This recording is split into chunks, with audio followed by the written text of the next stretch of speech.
Hello and welcome to the Voice of Intuition podcast.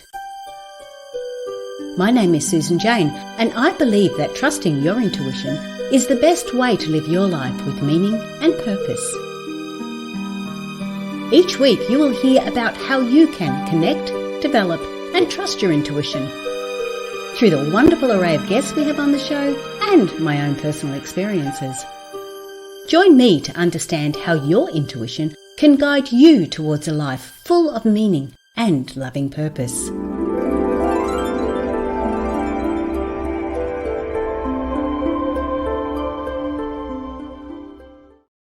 Hello and welcome to the Voice of Intuition, the show that helps you connect with your intuitive nature. I'm Susan Jane and I'm your host for the show. And today we have got the gorgeous Alara Sage on. Now, Alara, wait until you see her. Look, she's stunning. And it's really hard to imagine that somebody as so gorgeous as her is talking about the shadow of shame.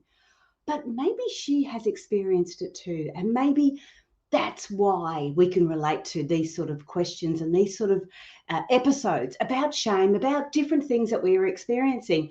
I know there's been times when I have, and I would like to get a better understanding of that and how to get through it, because it can be challenging to push through it, especially for empaths. You know, we really struggle with that sometimes. But no further ado, subscribe, share, like the podcast if you want to. But I am going to introduce Alara to the stage. Hello, Alara. Yay. Thank you so much, Susan. That's my pleasure. I want to hear all about it. But first of all, I need to get an understanding of who you are, how you've got to from where you were, wherever that was, to where you are now to be talking about shame. But I am going to ask you a few other questions about shame. So I want to know about your life story first, a little bit about you. Oh, yeah. So I actually had this incredible experience happen in my life. So back in around 2015, at the time I was working on horses. So my business was working on horses. I was a physical therapist for horses. So I worked on their bodies. And I had started my meditative practice. I had started my spiritual journey. And one day I was in the car and I was driving down the road to go work with the horses. And my higher self came in and said, Om 3 times. And I didn't practice oming. I knew what it was, but it wasn't like something I did regularly. But I listened and I said, okay. So I took a nice deep breath. Om. And I did that fully and completely for 3 times, right at the end of the 3rd time. And energy shot through my body, out my crown, and I went into a full body, delicious, extravagant orgasm. I had to pull the car over. Luckily, I was only driving in like a 30-mile-an-hour area. It was really easy to pull over. And I had never had a full body orgasm at this point. So I was just reeling in the deliciousness and the experience of that aliveness in my body. And after the orgasm kind of softened and relaxed, I was on cloud 9. I was absolutely ecstatic. I was blissed out. And I got to stay in that energy for the rest of the day. I continued to drive and I went down the freeway and I just had the music blaring. I was just singing at the top of my lungs, and you're just having so much fun. I was so incredibly alive. I didn't know what happened to me at this point. But what it immediately did was it showed me a stark contrast to the life that I was living, where I was actually very, very numb and very, very shut down, but I was unaware of this, to, wow, this ecstatic version of myself really showed me the difference and the contrast and the space between that version of me and this version of me. Now, for the next couple of months, what had happened to me is I'd had a spontaneous Kundalini awakening. I didn't know what Kundalini was. And so I still didn't know what had happened to me. And the following months were really intense. All of the emotions that I had pushed down into my body, because I had really considered myself to be very emotionally stable. But I wasn't emotionally stable. I was emotionally suppressed. And those emotions came just roaring out of my space. One minute I would be ecstatic. The next minute I would be rageful. The next minute I would be on the ground bawling my eyes out. And I literally asked my higher self, am I going crazy? And I just heard, no, just keep letting the emotions through your body. Just keep letting them out. So it was about 5 months where it was doing this regularly and it started to reach an equilibrium. And as the universe does, a book fell into my lap called Kundalini Awakening. And the first chapter was about spontaneous Kundalini awakenings that I had gone through and experienced. So it really started me on this journey of, wow, why is that available? Why can I experience so much ecstasy in my body, be so blissful? And why am I in this state of a level of, not that, right? Mm. And I was really taken into the levels of shame and guilt and other very, very deep emotions I had taken on as a child and throughout my life that I held in my body. Really, the way that I saw myself, right? I was seeing myself through this lens of shame. And that was holding me in this very, very tight, very, very suppressed, non creative, non alive expression of me. And yes, that was my journey and my process to moving through the shame to who I am today.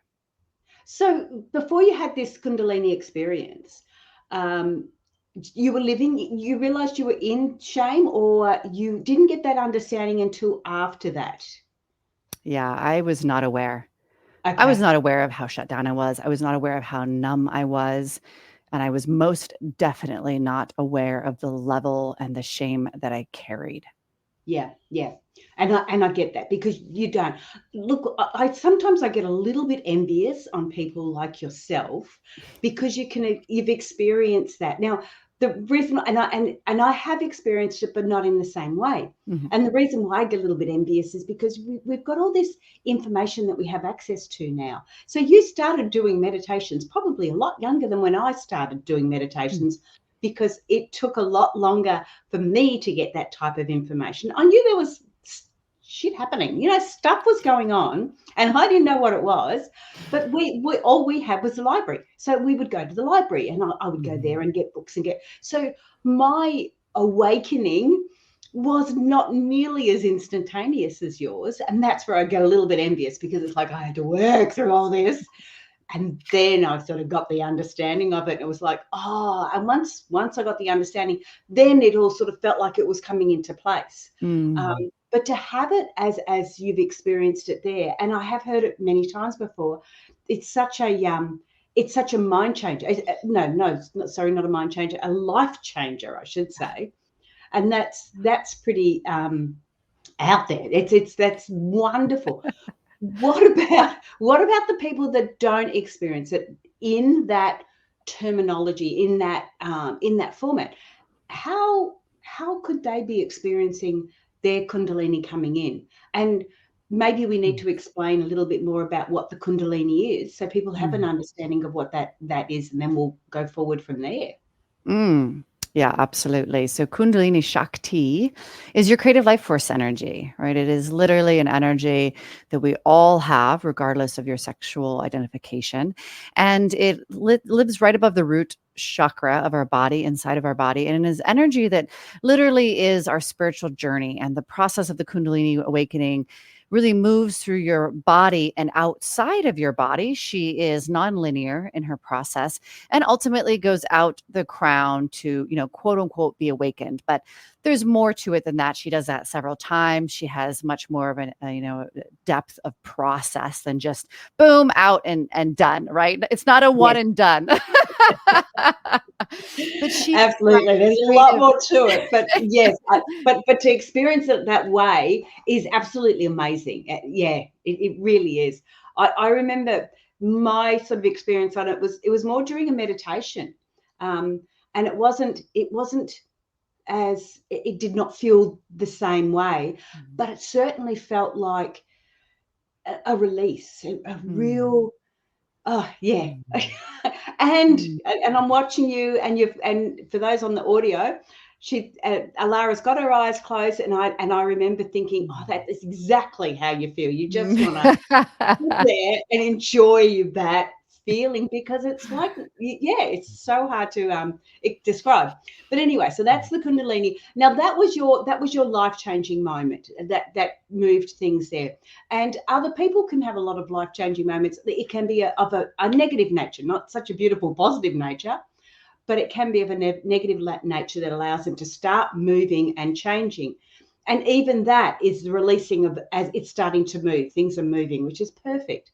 But I want to get a bit more of an understanding about shame now. People that are experiencing it. What is shame? So you were aware that you were living in a lot of shame. What is shame? What does it mean? What's the definition of it?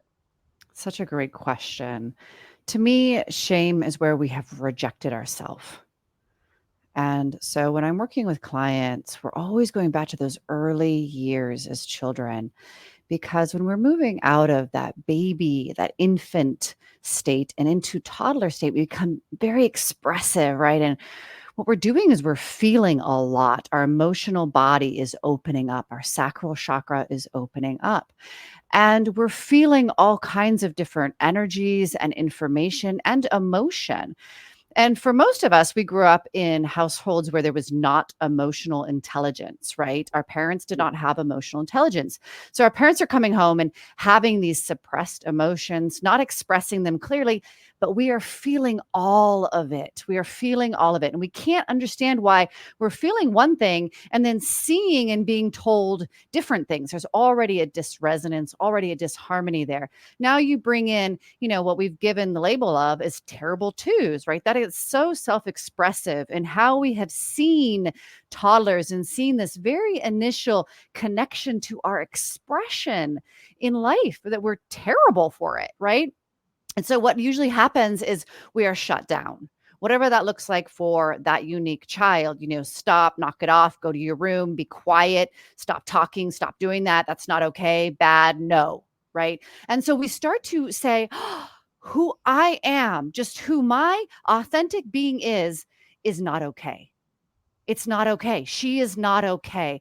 I have to stop that. I have to stop her. And we start to hide away that very authentic, that very, very innocent version of ourself. And now we are shaming ourselves. Now we are seeing ourself, our most brilliant and beautiful part of ourself, as not okay, not worthy, not accepted.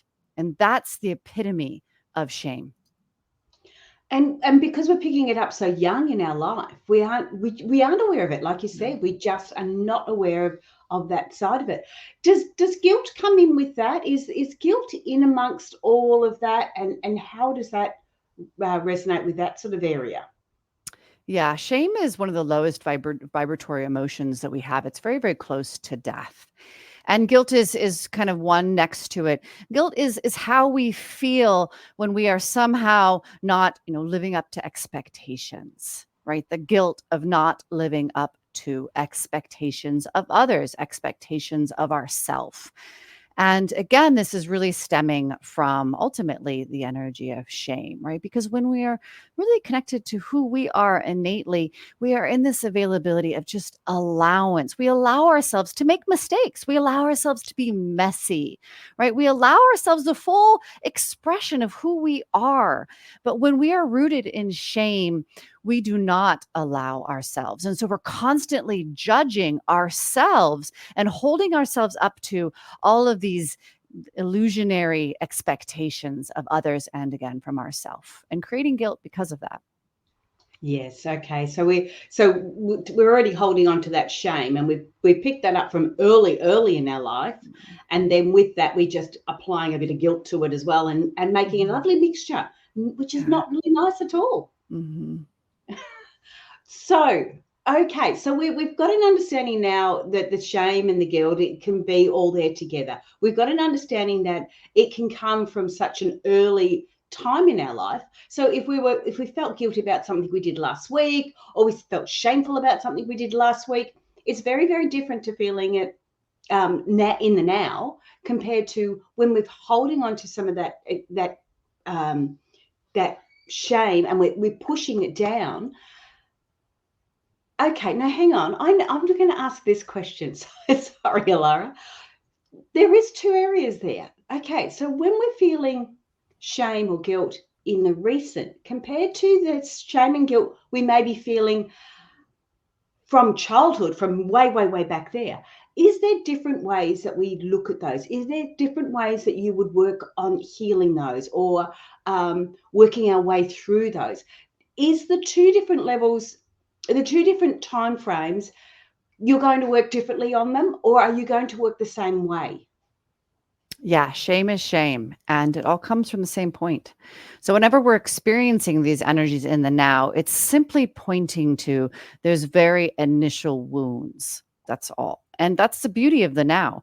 The now is available to us to point to us where we do hold guilt, where we do hold shame, so that we can turn our awareness back on ourselves and look for those very initial wounds. It's the same. It doesn't matter whether it was yesterday, whether it was 5 years ago, 10 years, 20, 50 years ago. Shame is shame and guilt is guilt. And it will always originate from the same actual source. So when we're utilizing the now, we can use that to find those very initial belief structures. Okay, right. That's cool. That cleared that up. That's good. All right. So, when I'm looking at, and I guess I'm looking at sort of a little bit of a step by step. If people want to connect with Alara, you can connect with Alara at sage.com, which is ALARA, and Sage is SAGE.com. So you can connect with Alara that way if you want to get the real good understanding or support. But we're going to go through just a little bit of the, step by step, I think, just to get an understanding so people are aware. Because if I was feeling shame about what I did last week, not that I have anything like that, but just talking about things. If I was feeling shame for something I did last week or last month, how do I start to work on that? Because I know if you've got something in your mind in the recent, it's very hard to go right back to your childhood. So when something's happening in the now or recent, how do you start to work through this feeling of shame, or how do we start to work through it? What are our steps? Yes, absolutely. And I definitely want to say you don't need to know the root cause.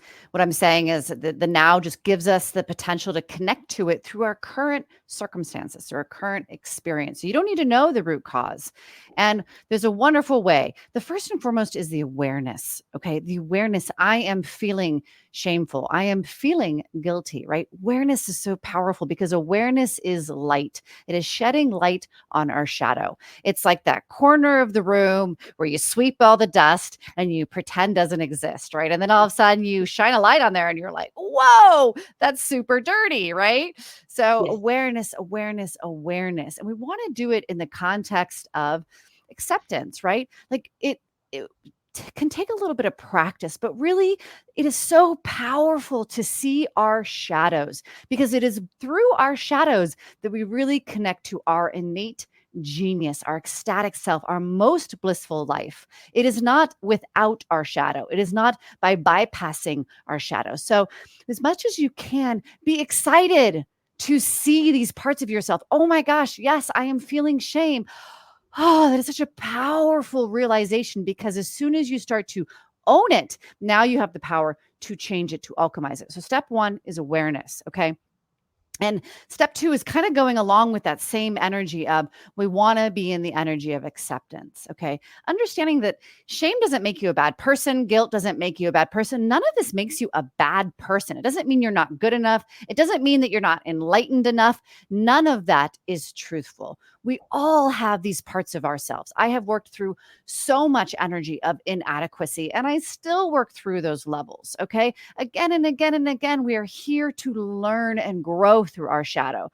So, again, step two is trying to hold that space of acceptance for yourself, accepting you in this energy of guilt or shame or whatever else this is. You can use these steps for anything. Okay. So, step two is that acceptance. Step three, use your breath and start to breathe into your body. Okay. Breathing down into your belly. Okay. Using the breath, breathing into your body. And you can just start to say, I call in divine love. I call in divine love right here, right now. I call in divine love through my breath. I breathe in divine love into this energy of shame. I breathe in divine love into this energy of guilt. And exhale, I let go. I let it go. I let it go. I let it go. Okay. Trust that you, my love, are so incredibly powerful. Trust that when you decree, declare, and command, it does indeed happen. You don't need to feel it. You don't need to experience some bright lights and beautiful energies. Just call it in, breathe it into your body. It is happening. I'm calling it in. It is here. I let it go. I let it go. I let it go. It is a very, very powerful practice. Wow, I love that. That is fantastic. I love how you did it too. That was really good. Um, okay, and I guess where I'm going with that is that all sounds beautiful because at this stage you're expressing it and you're saying it, but when we're actually feeling it, when we're actually you've woken up and you're feeling really crappy and you're feeling really shamed that you should have done this better or you should have done that better.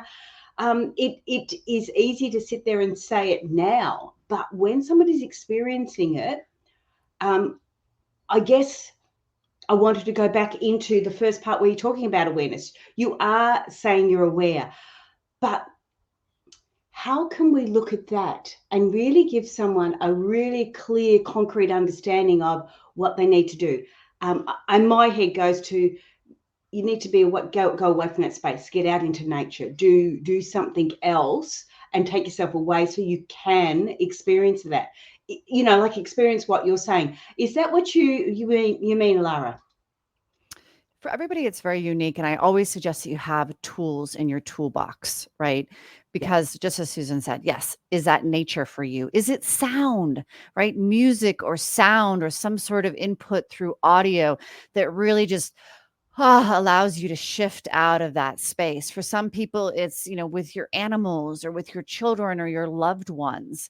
And so having multiple different things that you can pull from is what I call the toolbox. And you want to have that toolbox because, hey, we're in different circumstances, right? Maybe your dog isn't always available, right? Maybe you don't always have access to nature, but maybe you can pop in some headset and listen to some sounds and help you shift out of that space. So really understanding what that toolbox is for you uniquely, having those tools available, and then absolutely recognizing, whoa, okay, I'm in this really, really deep. I love how Susan brought up nature because she's been one of my most profound healers, Mother Gaia. I just always have gone out into her and she just literally sucks that energy right off of me. And it's important to be able to recognize when we're in those energies and when we need to use one of our tools from our toolbox.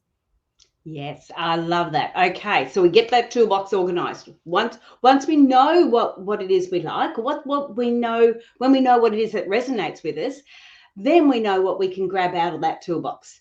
Because that's really important. So thank you for that. I wanted to get a bit more understanding so people can go, well, okay, it's okay to sit in the moment, but that they may be sitting in a moment that's dangerous to them. They may be in a spot where that they need to be away from an abusive relationship. So it's very hard to look at your shame and feel that breathing and be in an environment that isn't conducive with you. So if it means headsets, if it means the puppy dog sitting on your lap, whatever it means to you, make sure you've got those things in place. So when these feelings do come on, go into and replay this again, because the way Alara did that, or watch it on the video, oh my goodness, it was just amazing. And I could sit there, watch you go through that and do exactly the same myself, sit myself through it, because it was just so well done. I really enjoyed it. All right, what I want to ask now is how, and I don't want you to give away all your secrets, but how do you help people that are experiencing these sort of things, or what is your line of work that is helping people to get through that? Yeah, absolutely. I work with women and, really I'm here to help women to embody their bodies, right? So what you felt, Susan, is me embodied, right? Being fully present to my body and all of the sensations and the emotions. And so I help women go from that numb state that I was in into this ecstatic life. And, that's not some vague experience. It's real. We can live absolutely blissful, ecstatic. We can live in a state of ease and flow and grace. And so I really help women to connect to their bodies. You are so powerful. I know I already said that. But yes, when you start to connect to your power, you really realize how powerful you truly are. So, one of my specialties is helping women to connect down into their power so that they can do this in any situation at any time, connecting into their bodies, breathing into their bodies, and learning how to move that energy. I'm a big believer that you have the power to move that energy. So I teach the 4 keys of embodiment, very precise teaching of how to work with yourself in any given circumstance, in any experience, whether you're on the bus, you're driving, you're in a meeting, right? You're surrounded by young children and chaos. Like, it doesn't matter. It doesn't matter what's happening in your physical reality. Your power is always available to you. So I help women to connect to that, to embody that, and learn how to work with that in their physical reality, not in some like go out in nature and meditate and be there, like apply it to your physical reality because we are human and we are in this life. We need to know how to utilize these energies every single day. Absolutely. I totally agree with you. I think sometimes we can get too woo-woo Yeah. or too physical, and we need to have that happy Mhm. balance. So I really understand that. What I want to ask you, when you're talking, Alara, you were saying taking women from their numb state to numb state. That sounds strange, but you know what I mean. Mhm. From that numbness to going forward. How does now? You said you didn't even know. You weren't aware that you were in that state. How do people know if they are in that state of numbness? Most people don't. Most people don't. Usually there's a sense of like there's more to life than this. Right? And or that life is a struggle, that you're really struggling. There is no flow. There is no creative fire. Perhaps there is no orgasm. I was not orgasming very much at that point. Now I orgasm outside of sex. I just orgasm through talking and experiences. I orgasm a lot. So it's more about like understanding what is truly available to you and are you living that life, right? So are you living alive, lit? Are you living in this flow? Are you living where you just know that you're deeply connected to your genius, your unique genius, and you are expressing that out into the world and it lights you up? And it's like you can't get enough of life because it is so delicious. The vast majority of people are numb, are shut down, their nervous systems are dysregulated. And no, they don't know because numbness is numbness, right? We don't feel, we don't know. It's like you're not even aware that you're not feeling because you're literally not feeling. So it's more about seeing what are people showing you? What is the reflection? Like I'm here reflecting to the audience right now that my loves, there is this aliveness to your life that is so incredibly juicy. And you have the power to live this life. Yes. One of the other areas that I remember when I was back then um, was the fact that you'd wake up in the morning and you just thought it's another day. It's Mm, it's another dreary day, mm, another day of running the kids here, another day of doing this, another day of doing that. mm. And that's the energy that went into it, how I'm speaking, how it feels, like the body language and everything else. It's when you're feeling like it's just another day that I've got to get through, Yes. that's when you're feeling numb. And I mean, you're probably not feeling numb. You're probably feeling a little bit depressed and pretty down and out. But you don't have to be. You may be feeling that, okay, I've got to do this. You may be so in your head. Tell me if this sort of Mhm. resonates, Lara. You may be so in your head, I've got to do this, I've got to do this, I've got to do this, I've got to do this. You don't have time to feel. And if you're not feeling, you're not alive. So if you're feeling that way, that's when you've got to turn around and say, okay, there's got to be something better to it than better to life than this. And that's when you need to start making the changes. And that's where people like Lara can help you, because they can really connect and get into that side of it. What I want to, sorry, that was a little bit off tangent, but I was, as you were saying, I'm thinking, I remember that's how I was feeling, where there wasn't anything wrong, but not necessarily anything right either, if that made sense. So It's you're in such this. it's such an important concept and point that you just made, Susan, because it's not that we're not feeling anything. It's that Mm, we're not feeling the aliveness, right? And so overthinking, when we're up in our minds, that's where again the vast majority of people are, right? You're constantly thinking, you're either in the future or you're in the past. Most people are in the future. They're constantly worried, constantly thinking of the future, and they're not in their bodies and in the present moment. Also fatigue, overwhelm, exhaustion. These are all signs of not connected to your power because your power is inexhaustible. yes, that's like that. Yeah. And look, it just makes sense, because we often, especially in the spiritual circles, you often talk about, um, we go off on our different tangents, like talking about the Kundalini and things like that, Mhm, and people don't really understand it. It becomes a little bit woo woo, and you sort of go, well, mhm, I don't understand what she's talking about, and they turn off. Whereas mm, if I bring it back down to those, this is mhm, how I was feeling, and if that's how you're mhm, feeling, then you can do something about it. You can mhm, connect with your power. You can connect with different things and grow. But what I want to talk about is with where you were going, you're talking a lot about your body and how your body's reacting, and how, because we have mindset coaches and we have, all different sorts of coaches, you tend to be focusing more on that physical aspect of the body to allow that spiritual side to come through, to allow the emotional side to come through, to allow everything else to come through.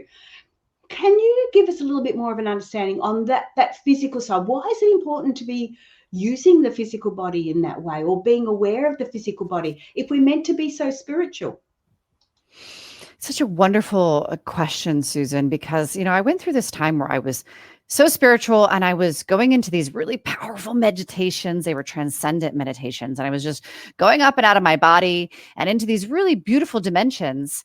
And then after the meditation, I would just be in humanness and really feeling disconnected, right? Because the importance of our body is one, it's always in the present moment. Like you hear, be here now, be in the present moment, because there is only the present moment. And everything that you're really trying to experience, everything that you're here to learn and experience and grow is literally in this moment now. That's not where our minds are, but our body is. As well as our body holds an incredible amount of wisdom. We hear a lot about gut instinct, gut intuition, right? This all lives in the body. Intuition and gut instinct is not up in our heads. And so when we learn to connect to the bodies, we are really connecting to this absolute innate wisdom that we hold, as well as we are connecting in to the moment, which is really where we start to actualize that power that we're speaking of into our humanness. Sometimes you feel somebody walk in the room, they don't even need to say anything, right? They have a presence about them.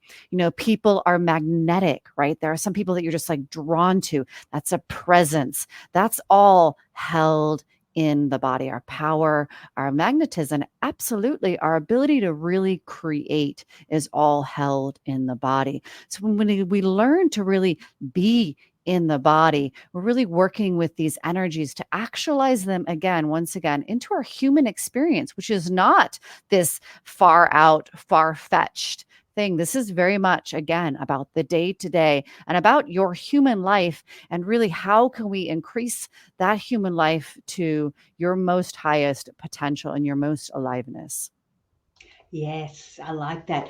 And when we start to listen to the body, we start to get that understanding. It just starts to make things a lot clearer, and a lot it's another tool. It's another Absolutely. tool in our Mhm. toolbox, isn't it?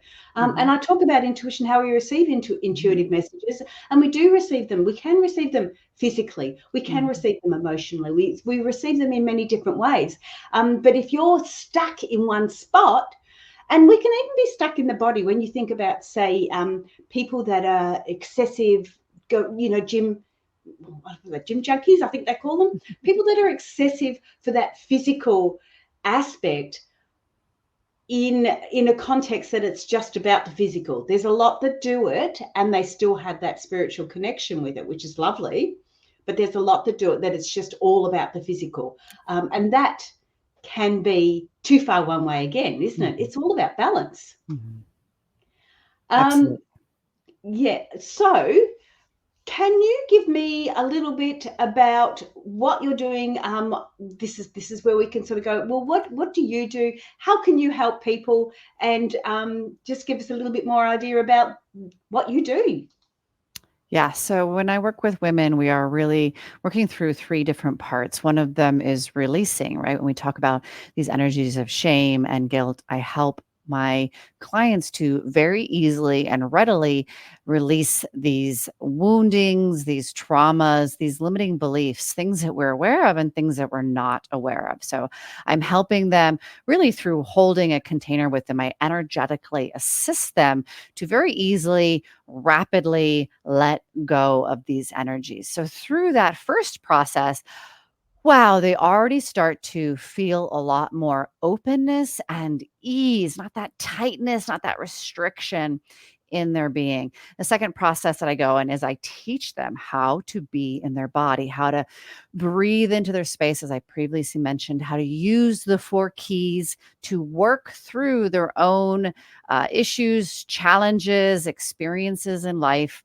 And then the last thing I do is I activate the Shakti in women. I activate them in their power and their magnetism. So what I do is very mysterious and esoteric. However, when people work with me, they feel deeply, deeply held and safe. They feel deeply seen, and they just watch their lives really open up to, again, really create this flow, and they learn how to work with themselves in this way that we're speaking of today, where they can access this given any circumstance, no matter what's happening in their reality, so they can continue to remain anchored, remain calm, remain in presence, no matter what the chaos or challenge that they are moving themselves through. And so they start to really radically transform themselves, which transforms every single part of their life, their relationships very, very much, their careers, their businesses,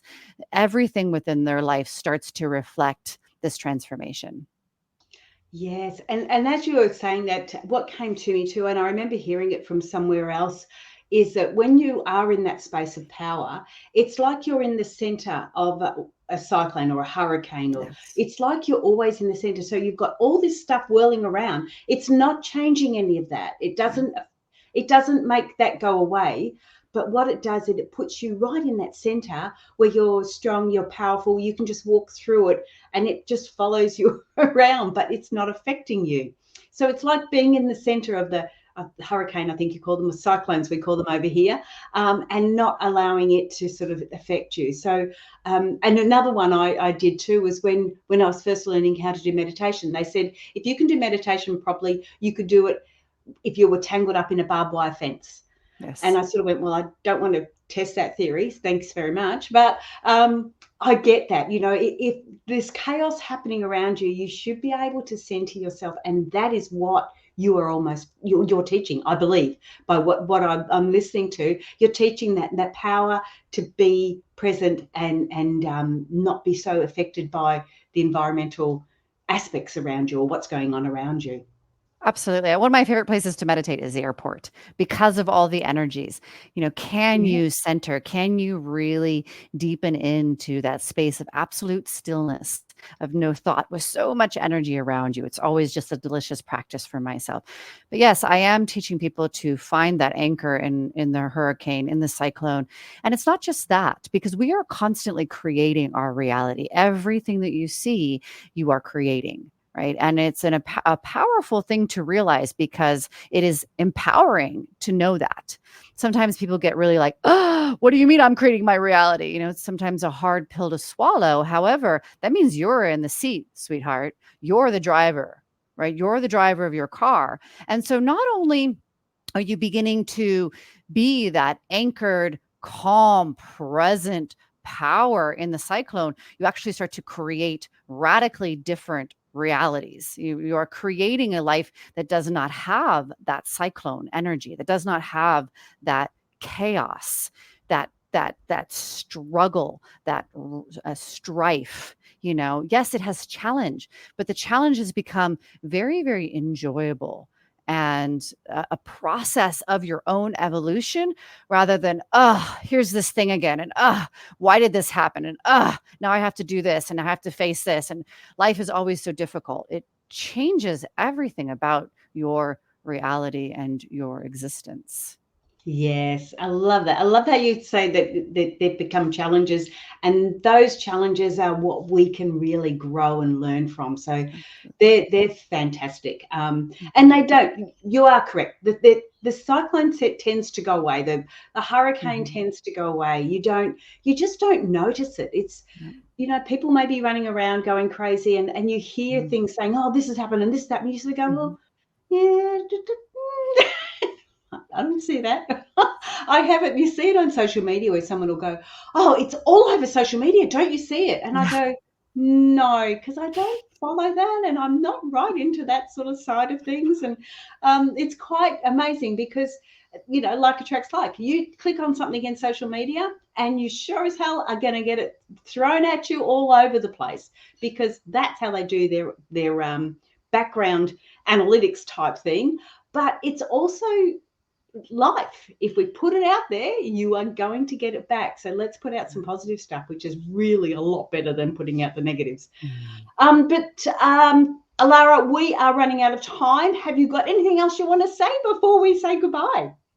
Yeah, I would just love to talk about the positivity, right? Because I'm naturally a very, very positive person.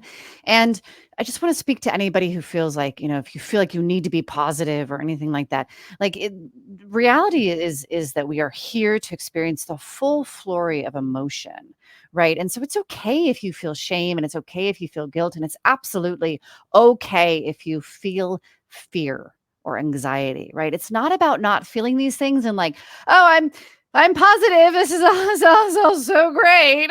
It's about like really learning that those are just emotions. And I saw this meme that said that the Irish say, I don't know if this is true or not, that, oh, an emotion is upon me. So rather than saying I am scared, they say, oh, fear is upon me, which is the implication of that it's upon me. And just as it's upon me, it can leave, right? Emotions are energies that come and go. And so just learning how to be with your emotions, learning how to let the emotional energy through you so that you can be organically positive. You can be organically happy and content and lit rather than trying to make yourself be that way. Love that. That's cool. Thank you so much for being on the show, Alara. Thank you for giving us the understanding of shedding the shadow of shame. I really like that. Stay on the show. Stay there, because I'm going to do the goodbyes, and I'll chat to you in a minute. Thank you.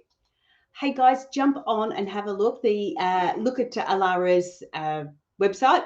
It's in the comments down below. Sorry, in the description down below. So I got all confused then. I will be back next week. Share, like, subscribe to the podcast. And if you do want to learn to trust your intuition, jump on my website, intuitivenature.com.au, and I can help you there. There's a few online courses now, and we can connect. We'll be starting a big new trust mastery program very soon. So looking forward to that. But I will see you all next week. Oh, hang on, let me get my branding up so I can say goodbye. Okay, guys, bye for now.